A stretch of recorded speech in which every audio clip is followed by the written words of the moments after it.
हरे कृष्ण। राजा प्राचीन वली हमेशा यज्ञ कार्यों में हम व्यस्त रहते थे, इसलिए नारद जी उन्हें उपदेश देते हैं कि निर्वाण सुख की अनुभूति के लिए आपको भगवान की भक्ति करनी होगी। नारद जी राजा प्राचीन वली को एक कहानी के माध्यम से समझाने की कोशिश करते हैं। उस कहानी का नाम है पुरंजन। पुरंजन नामक एक राजा था। पुरंजन का अर्थ पुर यानी शरीर और अंजन यानी जीवात्मा। हम सभी पुरंजन हैं।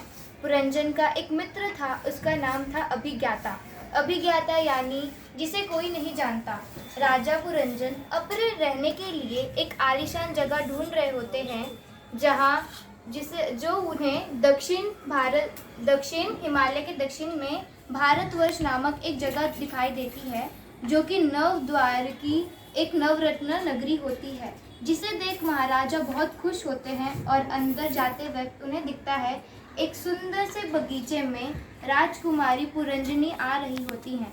तभी उनके साथ 5 फनों वाला नाग और अनेक सैनिक उनकी रक्षा हेतु आए रहते हैं।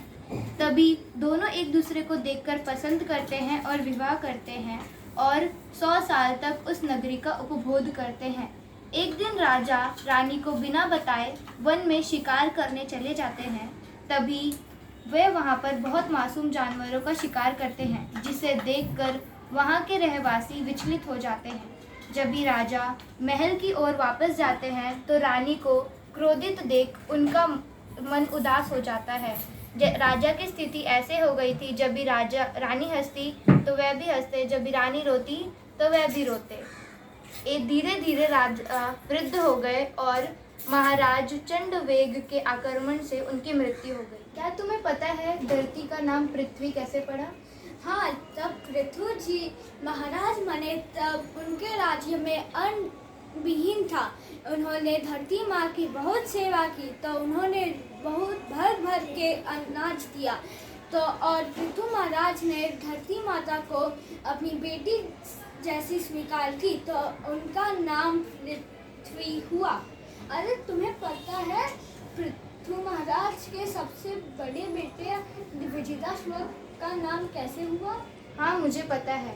पृथु महाराज जब धरती को खुश करने के लिए 100 अश्वमेध यज्ञ कर रहे थे, तभी उनके 99 यज्ञ हो गए थे।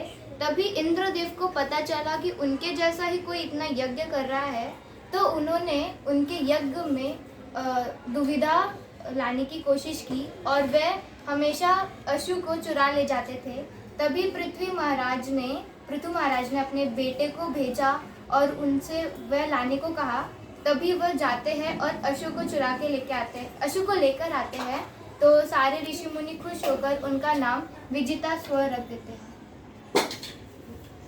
हरे कृष्ण।